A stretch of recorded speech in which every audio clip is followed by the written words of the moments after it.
यूहन्ना आरिफ का मुकाशफा 14वां बाब जो 20 आयात पर मुश्तमिल है। फिर मैंने निगाह की तो क्या देखता हूँ कि वो बड़ा सयून के पहाड़ पर खड़ा है और उसके साथ 1,44,000 शख्स हैं जिनके माथे पर उसका और उसके बाप का नाम लिखा हुआ है।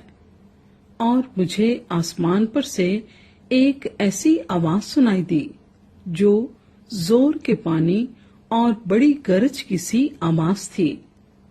और जो आवाज मैंने सुनी वो ऐसी थी जैसे बरबत नवाज बरबत बजाते हों।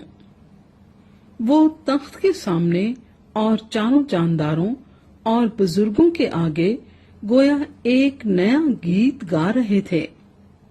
और उन 1,44,000 शख्सों के सिवा जो दुनिया में से खरीद लिए गए थे कोई उस गीत को ना सीख सका। ये वो हैं जो औरतों के साथ आलूदा नहीं हुए बल्कि कमवारे हैं। ये वो हैं जो बर्रे के पीछे पीछे चलते हैं जहां कहीं वो जाता है।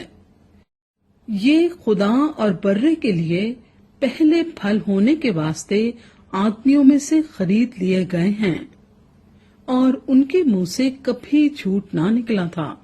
वो बेऐब हैं। फिर मैंने एक और फरिश्ते को आसमान के बीच में उड़ते हुए देखा जिसके पास जमीन के रहने वालों की हर कौम और कबीले और अहले जुबान और उम्मत के सुनाने के लिए अब्दी खुशखबरी थी।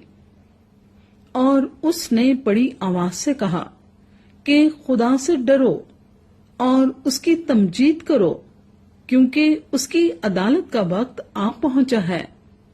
और उसी की इबादत करो जिसने आसमान और जमीन और समंदर और पानी के चश्मे पैदा किए। फिर इसके बाद एक और दूसरा फरिश्ता ये कहता हुआ आया कि गिर पड़ा, वो बड़ा शहर बाबल गिर पड़ा जिसने अपनी हरामकारी की गजबनाक मैंह तमाम कौमों को पिलाई है। फिर इनके बाद एक और तीसरे फरिश्ते ने आकर बड़ी आवाज से कहा कि जो कोई उस हैवान और उसके बुत की प्रस्तिश करे और अपने माथे या अपने हाथ पर उसकी छाप ले ले वो खुदा के कहर की उस खालिस मैं को पिएगा जो उसके गजब के प्याले में भरी गई है। और पाक फरिश्तों के सामने और बर्रे के सामने आग और गंधक के अजाब में मुब्तला होगा। और उनके अजाब का धुआं अब्दुल आबाद उठता रहेगा।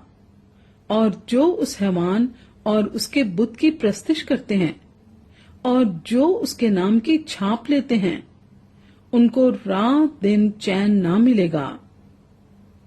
मुकद्दसों यानी खुदा के हुक्मों पर अमल करने वालों और यीशु पर ईमान रखने वालों के सब्र का यही मौका है।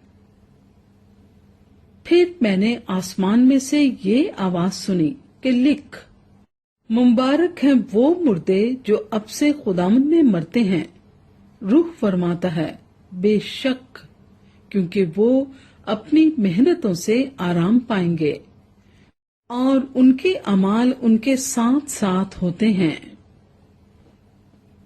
फिर मैंने निगाह की तो क्या देखता हूँ कि एक सफेद बादल है और उस बादल पर आदमजात की मानिंद कोई बैठा है जिसके सर पर सोने का ताज और हाथ में तेज दारंती है।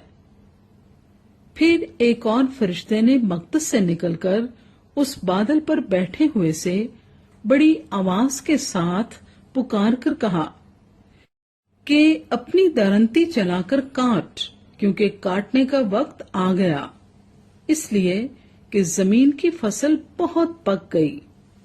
बस जो बादल पर बैठा था उसने अपनी दारंती जमीन पर डाल दी और जमीन की फसल कट गई।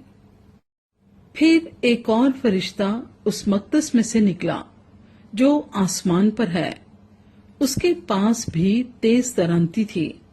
پھر ایک اور فرشتہ قربان گاہ سے نکلا جس کا آگ پر اختیار تھا۔ اس نے تیز درانتی والے سے بڑی آواز سے کہا کہ اپنی تیز درانتی چلا کر زمین کے انگور کے درخت کے گچھے کاٹ لے، کیونکہ اس کے انگور بالکل پک گئے ہیں۔ اور اس فرشتے نے اپنی دارنتی زمین پر ڈالی اور زمین کے انگور کے درخت کی فصل کاٹ کر خدا کے قہر کے بڑے حوض میں ڈال دی، اور شہر کے باہر اس حوض میں انگور روندے گئے، اور حوض میں سے اتنا خون نکلا کہ گھوڑوں کی لگاموں تک پہنچ گیا اور 1600 فرلانگ تک بہہ نکلا۔